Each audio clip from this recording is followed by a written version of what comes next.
TRS ఎమ్మెల్యేల ఫిరాయింపుల వ్యవహారానికి సంబంధించి కేసు విచారణ నేడు సుప్రీంకోర్టులో జరగనుంది.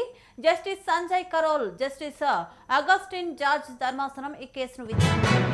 మరోవైపు 10 మంది బీఆర్ఎస్ ఎమ్మెల్యేలలో 7గురిపై అనర్హత పిటిషన్లను కొట్టివేస్తూ తెలంగాణ అసెంబ్లీ స్పీకర్ గడ్డం ప్రసాద్ కుమార్ తీర్పునిచ్చారు. స్పీకర్ నిర్ణయాలను సుప్రీం ధర్మాసనం సమర్థిస్తుందా లేక మరేదైనా కఠిన నిర్ణయం తీసుకుంటుందా అనేది మరికొద్దిసేపట్లో తెలుస్తోంది. ప్రస్తుతం ఈ కేసు తెలంగాణ రాజకీయాల్లో తీవ్ర ఉత్కంఠను రేపుతోంది.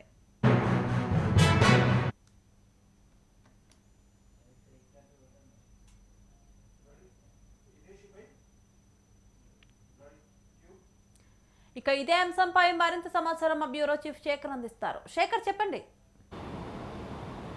Thank you Srilatha. తెలంగాణ రాష్ట్రంలో పార్టీ ఫిరాయింపు ఎమ్మెల్యేల అంశం రాష్ట్ర వ్యాప్తంగా ఎంతో రాజకీయంగా దుమారం రేపుతున్న విషయం అందరికీ విదితమే. అయితే తెలంగాణలో పార్టీ ఫిరాయించిన 10 మంది ఎమ్మెల్యేలు బీఆర్ఎస్ పార్టీలో గెలిచిన 10 మంది ఎమ్మెల్యేలు కాంగ్రెస్ పార్టీలో చేరారనే ఏదైతే ఆరోపణలు ఎదుర్కొంటున్నారో ఈ పార్టీ ఫిరాయింపు ఎమ్మెల్యేల ఆరోపణ అంశం పైన అంటే రాష్ట్ర వ్యాప్తంగా ఎంతో ఆసక్తిగా ఎదురు చూస్తున్న పరిస్థితి. ఏం జరగబోతుంది అనేది మాత్రం ఈ రోజు మాత్రం మరీ ఉత్కంఠ రేపుతున్న పరిస్థితి.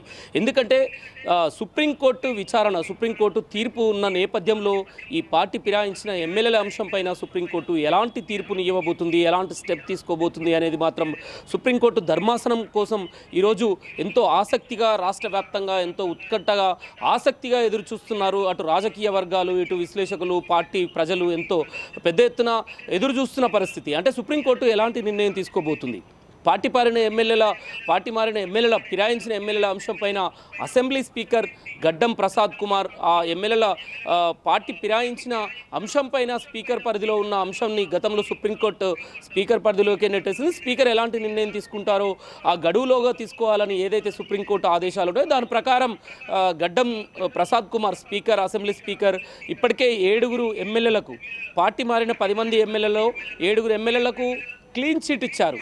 అంటే పార్టీ వాళ్ళ నియోజకవర్గాల అభివృద్ధి కోసం ముఖ్యమంత్రిని కలవడంలో ఎలాంటి తప్పు లేదు అనే ఏదైతే అంశాన్ని లేవనెత్తారో దాన్నే చివరగా 7 మంది ఎమ్మెల్యేలకు కలవడంలో తప్పు లేదు ముఖ్యమంత్రిని అని ఒక క్లీన్ చిట్ ఇచ్చారు స్పీకర్.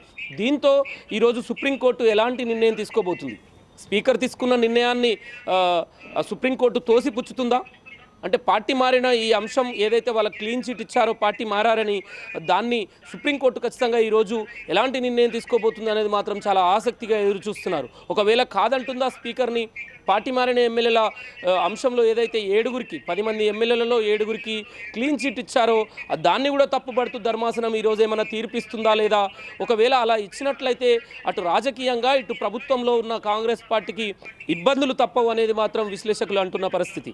దీంతో మొత్తానికి ఈరోజు సుప్రీంకోర్టు ఎలాంటి నిర్ణయం తీసుకోబోతున్నది అనేది మాత్రం ఎంతో ఆసక్తిగా ఎదురు చూస్తున్నారు. అంటే నిన్ననే చూసుకోవచ్చు, 2 ఎమ్మెల్యేలు గతంలో 5 ఎమ్మెల్యేలకు క్లీన్ చిట్ ఇచ్చారు. వాళ్ళ నియోజకవర్గాల అభివృద్ధికి, కాన్స్టిట్యున్సీల అభివృద్ధి కోసం ముఖ్యమంత్రిని కలవడంలో ఎలాంటి తప్పు లేదు, ఎలాంటి ఆధారాలు లేవు, వాళ్ళు పార్టీ మారినట్టు కాంగ్రెస్ పార్టీ మారినట్టు ఎలాంటి ఆధారాలు లేవు అంటూ స్పీకర్ గతంలో 5 క్లీన్ చిట్ ఇచ్చారు. నిన్ననే చూసుకోవచ్చు, అటు చేవెళ్ళ ఎమ్మెల్యే కాళ యాదయ్య, మరోపక్క బాన్సువాడ ఎమ్మెల్యే పోచారం శ్రీనివాసరెడ్డి కూడా నిన్ననే స్పీకర్ వీళ్ళ విషయంలో ఒక నిర్ణయం తీసుకున్నారు. గడువులోగా ఏదో ఒక నిర్ణయం తీసుకోవాలని సుప్రీంకోర్టు గడువు విధించిన నేపథ్యంలో నిన్నటితో ఆ గడువు ముగియనున్న నేపథ్యంలో గతంలో 5 నిన్న 2 మాత్రం క్లీన్ చిట్ ఇచ్చారు స్పీకర్. మిగిలిన 3 ఎమ్మెల్యేలు ఉన్నారు. అటు దానం నాగేందర్, కడియం శ్రీహరి, ఖైరతాబాద్ నియోజకవర్గం, కడియం శ్రీహరి స్టేషన్ గన్పూర్, మరోపక్క సంజయ్ జగిత్యాల, ఈ 3 ఎమ్మెల్యేల అంశంలో మాత్రం మరి ఈరోజు వాళ్ళకి ఎలాంటి అంటే స్పీకర్ నుంచి కూడా ఎలాంటి క్లీన్ చిట్ రాని నేపథ్యంలో మరి సుప్రీంకోర్టు తీర్పు మాత్రం ఈరోజు ఎంతో కీలకం కానున్నది. ఓవరాల్గా 10 మంది పార్టీ ఫిరాయింపు ఎమ్మెల్యేలపైన తీర్పు ఇవ్వనున్నదా, ఎలా నిర్ణయం తీసుకోబోతున్నది అనేది మాత్రం రాష్ట్ర వ్యాప్తంగా అటు బీఆర్ఎస్ పార్టీ ఇటు కాంగ్రెస్ పార్టీ ఎంతో ఆసక్తిగా ఎదురు చూస్తున్న పరిస్థితి. స్పీకర్ నిర్ణయాన్ని కనుక ఒకవేళ ధర్మాసనం ఈరోజు తోసిపుచ్చినట్లయితే ఖచ్చితంగా వీళ్ళు పార్టీ మారినట్టు గుర్తించాల్సిందే అని ఒకవేళ సుప్రీంకోర్టు తీర్పిచ్చినట్లయితే మాత్రం ఖచ్చితంగా రాష్ట్రంలో ప్రభుత్వంలో ఉన్న కాంగ్రెస్ పార్టీకి ఇబ్బందులు తప్పవు, అటు ఎమ్మెల్యేలకు ఇబ్బందులు తప్పవు అనేది మాత్రం స్పష్టమవుతున్నది. చూడాలి మరి ఇక సుప్రీంకోర్టు ఎలాంటి తీర్పుని ఇస్తుంది అనేది మాత్రం చూడాల్సిన అవసరం ఉంది. ఈ మిగిలిన 7 క్లీన్ చిట్ ఇచ్చారు, మిగిలిన 3 ఎమ్మెల్యేలు మాత్రం కాంగ్రెస్ పార్టీలోనే ఉన్నాము అని బహిర్గతంగా వాళ్ళు ప్రతి వేదికల మీద ఇటు ఖైరతాబాద్ ఎమ్మెల్యే దానం నాగేందర్ నేను కాంగ్రెస్ పార్టీలోనే ఉన్నాను అని చెప్పడం, కడియం శ్రీహరి చెప్పడం, సంజయ్ చెప్పడం. దీంతో మొత్తానికి మరి పార్టీ ఇప్పటికే స్పీకర్ ఎలాంటి ఆధారాలు లేవు వీళ్ళు పార్టీ మారినట్లు అంటూ తన ఆధారాలు లేవని చెప్పిన పరిస్థితి, క్లీన్ చిట్ ఇచ్చిన పరిస్థితి. మరి సుప్రీంకోర్టు ఎలాంటి నిర్ణయం తీసుకోబోతున్నదని మాత్రం ఎంతో ఆసక్తిగా ఎదురు చూస్తున్న పరిస్థితి Srilatha. Okay, thank you Shekhar. Okay, thank you Shekhar.